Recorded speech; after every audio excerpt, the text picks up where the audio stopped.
Hi everyone, I'm John Rennie and thanks for joining me here in the Boneyard. Let me get this out of the way quick. I am a Led Zeppelin fan, but it will not affect my review in any way, and let me tell you why. Because most of the reviews I have seen on this 2025 rockumentary have been from Zeppelin fans who praise the movie and think its incorporation of new photographs from the personal collection of the three remaining band members, new interviews, some newly restored footage and some damaged yet audible guitar performances from Jimmy Page are just all fantastic. Well, I'm not too sure I agree. So let's get into my honest review of this 2025 rock doc, Becoming Led Zeppelin. You're going to be called Led Zeppelin. And I thought, that's a terrible name, but I couldn't come up with a better one, so Led Zeppelin we were. Now, to a point, I agree with these fellow fans of Zeppelin. If you are a fan of their music, of course you're going to love this documentary no matter what.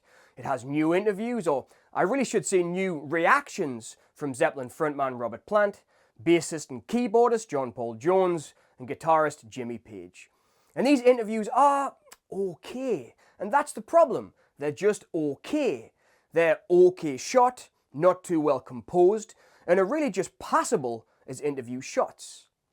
As I mentioned, a lot of this documentary is Led Zeppelin reacting to watching old footage off screen and reacting to a newly restored interview with bandmate John Bonham that they'd never heard, who sadly passed away at a young age.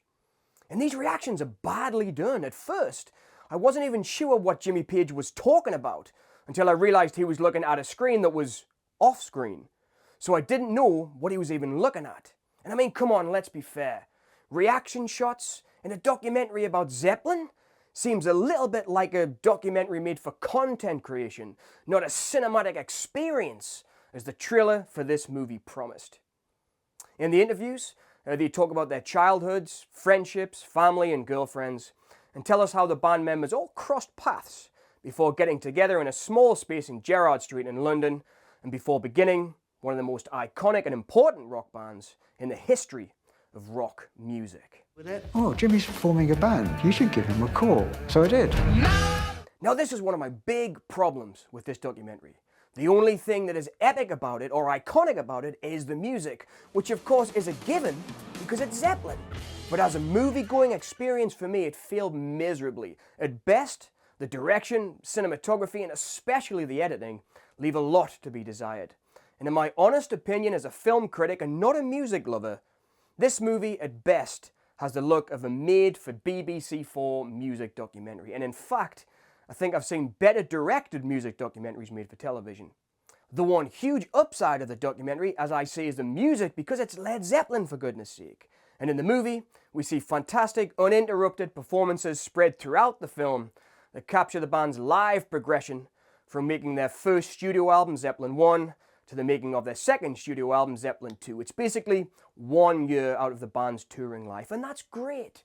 The performances sound fantastic in IMAX because it's live remastered performances of one of the greatest musical acts in all of rock music. When people are bashing down the doors to get him, it's just absolutely ridiculous. But as for the rest of the filmmaking, I really think it looked as if it had been done on the cheap. For example, there is one shot where Jimmy Page actually leaves the comfort of his wooden throne. Now I know that these icons of music are all the stallions now, and they can't exactly be running around, but the interview's static nature is so boring compared to the action that we see in the live performances.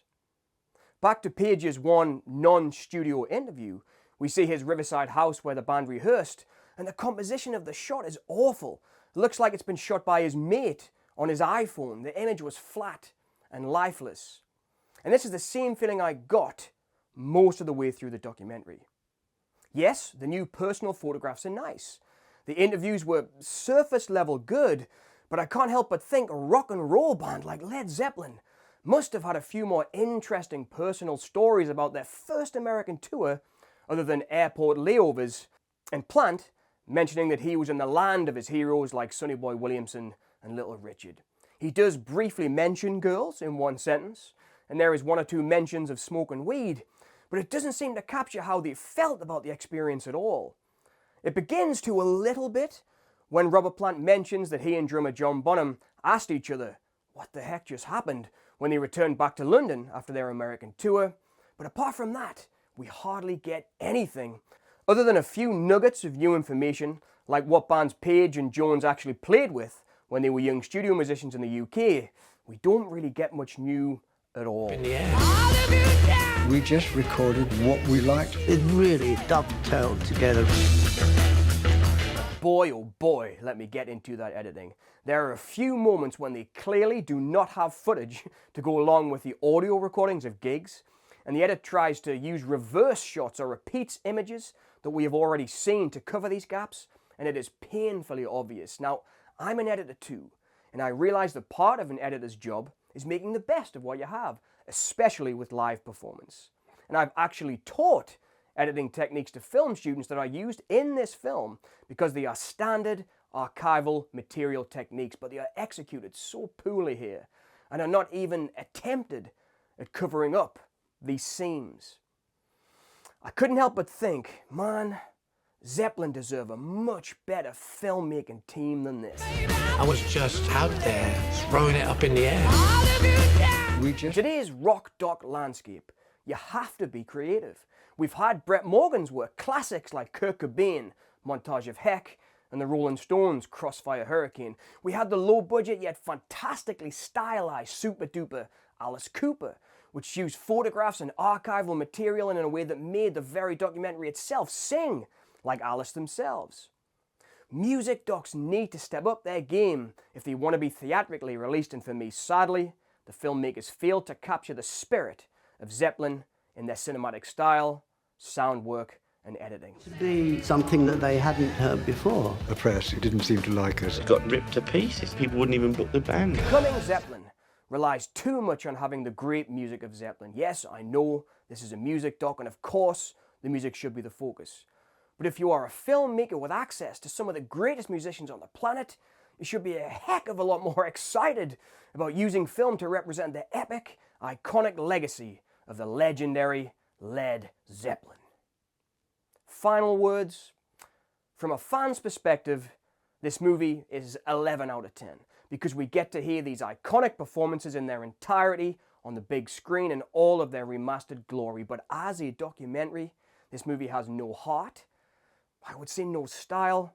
It's a TV director's vision, and they really needed to think bigger and more epic to represent the might and power of the awesome Led Zeppelin. We're backstage at the Fillmore, and Peter says, if you don't crack it here, it's over. You're going to be called Led Zeppelin. And I thought, that's a terrible name. But I couldn't come up with a better one, so Led Zeppelin we were. Thanks for listening to my rant on Becoming Led Zeppelin. A solid documentary for established fans, but if you're a young filmmaker looking for inspiration, unfortunately, you'd need to look elsewhere. Let me know your thoughts on this theatrically released documentary in the comments below, and as always, thank you all so much for listening.